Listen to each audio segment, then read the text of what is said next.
Hello viewers, আসসালামু আলাইকুম।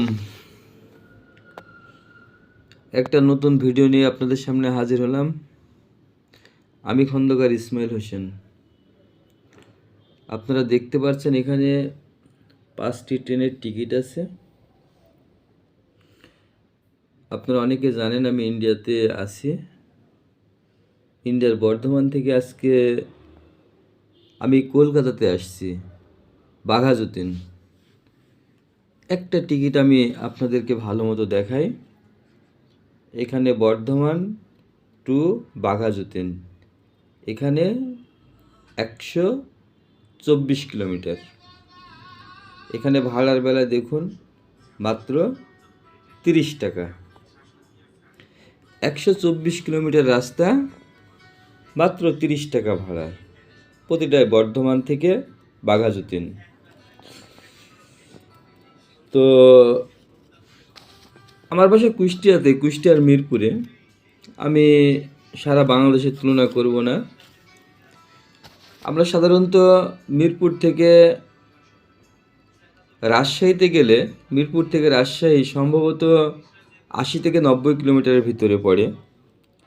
এই 80 থেকে 90 কিলোমিটার রাস্তা আমরা যাই পর্যায়ক্রমে 50, 115 ও 145 টাকা ভাড়ায়।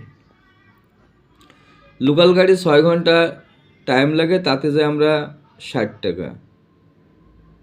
আর আন্তনগর যেগুলো আছে, যেগুলো সুলভ, চেয়ার নেই, সেগুলো 115 টাকা। আর যেগুলো চেয়ার আছে সেগুলো 145 টাকা। তো ইন্ডিয়া কিভাবে যে দেশ চালায়,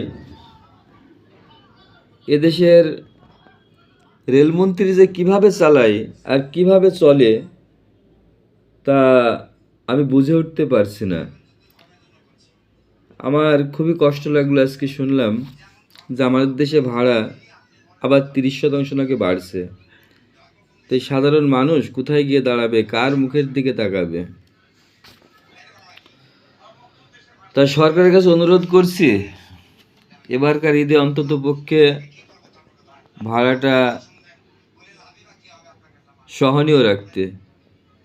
30% যদি ভাড়া বাড়ে, তাহলে মিরপুর থেকে রাজশাহীর ভাড়া হবে অন্তত পক্ষে 190 টাকা বা 200 টাকা। তো দেখুন ভিউয়ার্স, আপনারা যারা দেখছেন টিকিটগুলো, আপনারা আমার ভিডিওটায় যদি ভাড়া কমানোর পক্ষে থাকেন বা না বাড়ার পক্ষে থাকেন, তাহলে সবাই ভিডিওটিতে কমেন্ট করবেন। খোদা হাফেজ।